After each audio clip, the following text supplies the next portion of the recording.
Hello friends, welcome to my YouTube channel AV academy. दोस्तों, मैं हूं श्वेता और आप सभी का स्वागत है मेरे यूट्यूब चैनल एवी एकेडमी के साथ। दोस्तों, आज का क्लास हिस्ट्री का होगा और हिस्ट्री में आज हम लोग जैन धर्म को पढ़ेंगे।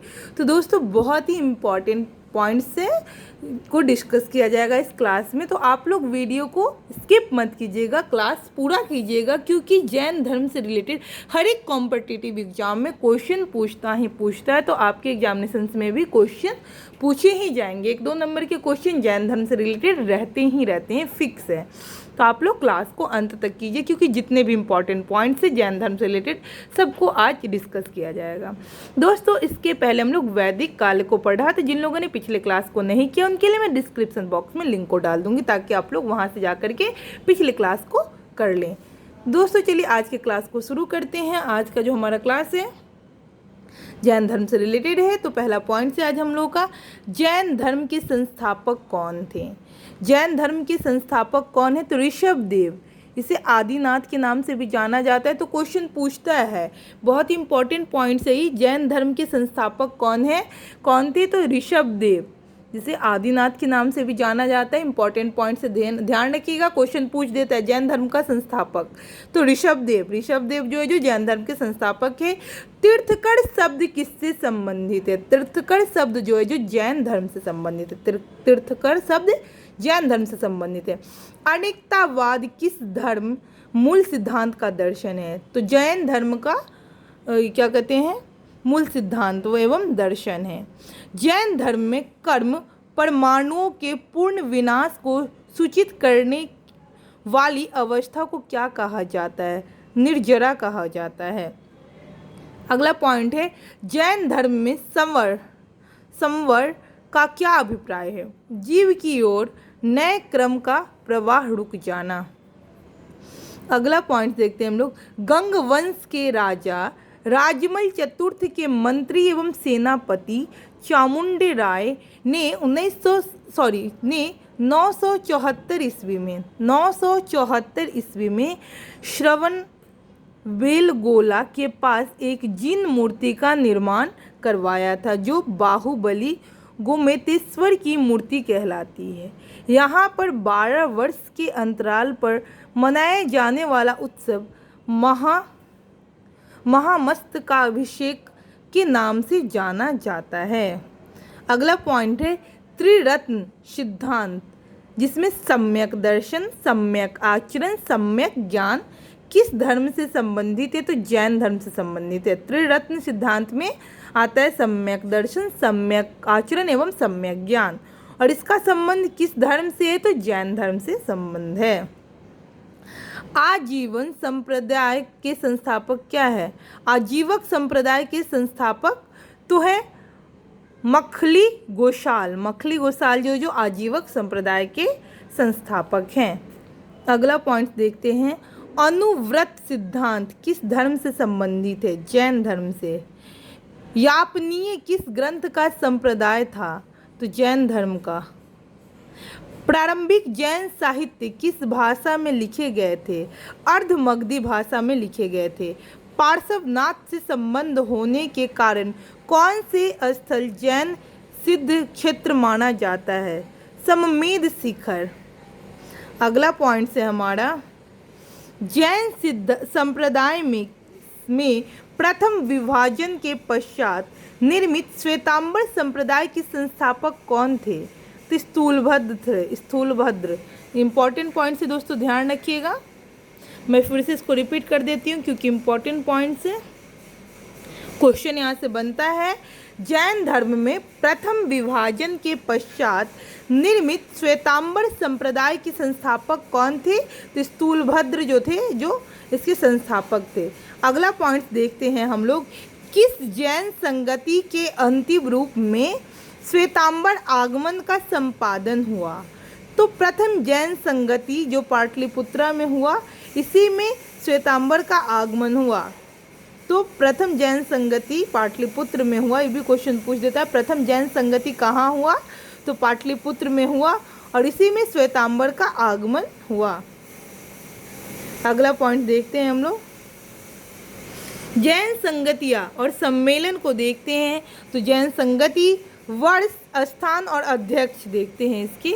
तो प्रथम संगति 300 ईसा पूर्व में, प्रथम संगति जो है जिसकी 300 ईस्वी में हुआ, और ये स्थान पाटलिपुत्र बिहार में। अध्यक्ष थे स्थूलभद्र, पहले प्रथम अध्यक्ष थे जैन संगति के स्थूलभद्र। द्वितीय संगति 512 ईस्वी वल्लभी गुजरात में, और इसके अध्यक्ष थे क्षमाश्रवण, क्षमाश्रवण नाम था द्वितीय क्या कहते हैं द्वितीय संगति जो हुई थी जैन धर्म का। और यह कहाँ हुआ था? तो वल्लभी गुजरात में हुआ था, ईस्वी 512 ईस्वी में हुआ था। चलिए अगले पॉइंट्स को देखते हैं हम लोग। जैन तीर्थकारों के क्रम में अंतिम कौन है? तो अंतिम महावीर स्वामी जो अंतिम तीर्थकार हैं, जो 24वें तीर्थकार के नाम से भी जाने जाते हैं। महावीर स्वामी 24वें तीर्थकार, जन्म 540 ईसा पूर्व। हम लोग ये महावीर स्वामी के बारे में जानेंगे इस बॉक्स से। तो इनकी जन्म जो हुई है जो 540 ईसा पूर्व में हुई है। यह जैन धर्म के 24वें तीर्थकर थे। जन्म 540 ईसा पूर्व में। जन्म स्थल जो वैशाली के कुंड ग्राम के निकट हुआ, जो कि बिहार राज्य में स्थित है वैशाली, वहीं पे इनका जन्म हुआ, वैशाली के कुंड ग्राम में। पिता, इनके पिता का नाम है सिद्धार्थ, जो कि वज्जी संघ के कुंड ग्राम के जागृत क्षत्रिय कुल के प्रधान थे। आगे देखते हैं माता त्रिशला लिच्छवी शासक चेटक की बहन थी। बचपन का नाम इनका जो था वर्धमान महावीर। पत्नी का नाम यशोदा। ध्यान रखिएगा, यहाँ पे कंफ्यूजन हो जाता है क्या कहते हैं महावीर की पत्नी और गौतम बुद्ध की पत्नी के नामों में कंफ्यूजन हो जाता है। तो महावीर की पत्नी का नाम यशोदा है, वहीं पे गौतम बुद्ध की जो पत्नी का नाम है सो यशोधरा है। तो ध्यान रखिएगा, इसमें कंफ्यूज नहीं होना है। हमेशा अच्छे स्टूडेंट्स यहाँ पे कंफ्यूज कर जाते हैं और आंसर गलत लगा के आ जाते। तो महावीर स्वामी के पत्नी का नाम यशोदा है, यशोदा। महावीर स्वामी की पत्नी का नाम यशोदा है, जो कि कुंडीय गोत्र के राजा समरवती की कन्या है। कुंडीय गोत्र की राजा समरवती की कन्या है। नेक्स्ट देखते हैं हम लोग पुत्री। इनकी पुत्री का नाम है प्रियदर्शना, जो कि और इस अनुज्या के नाम से भी जाना जाता है।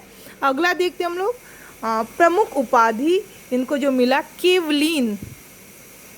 कैवल्य सर्वोच्च ज्ञान की प्राप्त व्यक्ति को कहा जाता है कैवल्य। जीन विजेता को कहा जाता है। और निग्रंथन जो बंधन रहित, अहर्त यानी कि पूज्य। तो इनको जो उपाधि मिला जिसमें केवलीन, जिन, निर्ग्रंथ और अहर्त की उपाधि मिली। अगला देखते हैं हम लोग निर्वाण प्राप्ति। पावापुरी राजगृह बिहार में 72 वर्ष की आयु में 468 ईसा पूर्व में सस्तीपाल के यहाँ मल्ल गणराज के प्रधान के शासित क्षेत्र में इनको निर्वाण की प्राप्ति हो गई। तो इनका जन्म 540 ईसा पूर्व और इनकी जो मृत्यु जो हुई जो 468 ईसा पूर्व में हुई। ध्यान रखिएगा, इससे भी क्वेश्चन पूछ देता है। जन्म और मृत्यु इनको जो निर्वाण की प्राप्ति कब हुई? तो 468 ईसा पूर्व में, और वह पावापुरी राजगृह में। ध्यान रखिएगा, जगह का भी नाम ध्यान रखिएगा। जन्म हुआ वैशाली के कुंड ग्राम में और इनको निर्वाण की प्राप्ति पावापुरी राजगृह में हुआ। ठीक है, आगे देखते हैं हम लोग। स्यादवाद सिद्धांत किससे संबंधित है? तो जैन धर्म से संबंधित है। उत्तर प्रदेश में स्थित कौन सा स्थान बौद्ध एवं जैन धर्मों दोनों के लिए प्रसिद्ध तीर्थ स्थल है? तो कौशाम्बी। 16 महाजन पदों का उल्लेख किस जैन की रचना से मिलता है? भगवती सूत्र। दोनों इंपॉर्टेंट पॉइंट्स है दोस्तों, ध्यान रखिएगा। पहला जो हम लोग देखिए अभी, उत्तर प्रदेश में कौन ऐसा स्थान है जहाँ बौद्ध एवं जैन दोनों धर्मों के लिए प्रसिद्ध तीर्थ स्थल है? तो कौशाम्बी। उत्तर प्रदेश का कौशाम्बी जगह है जो कि बौद्ध एवं जैन धर्म दोनों के लिए प्रसिद्ध है। नेक्स्ट पॉइंट जो इम्पोर्टेंट है, 16 महाजन पदों का उल्लेख किस जैन रचना में मिलता है? तो भगवती सूत्र में। आगे देखते हैं हम लोग। बराबर की गुफाओं का निर्मित किसने किया था? किस लिए किया जाता है? तो आजीविकों के आवास के लिए इसका निर्माण किया जाता था।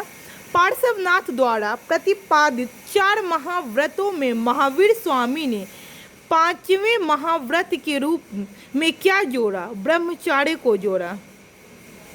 आगे देखते हैं। महावीर स्वामी ने अहिंसा, सत्य, असत्य,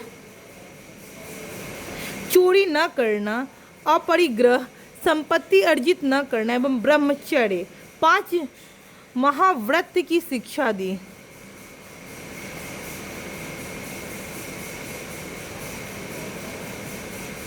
फिर से मैं रिपीट कर देती हूँ। महावीर स्वामी ने अहिंसा, सत्य, अस्तेय है दोस्तों, उस टाइम मैं मिस्टेक से कुछ और पढ़ दी थी इसको, तो यह अस्तेय है जिसका अर्थ होता है चोरी न करना, अपरिग्रह, संपत्ति अर्जन न करना और एवं ब्रह्मचर्य 5 महाव्रत की शिक्षा दी।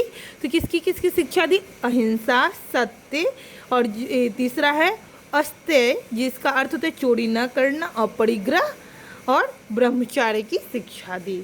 आगे देखते हैं हम लोग।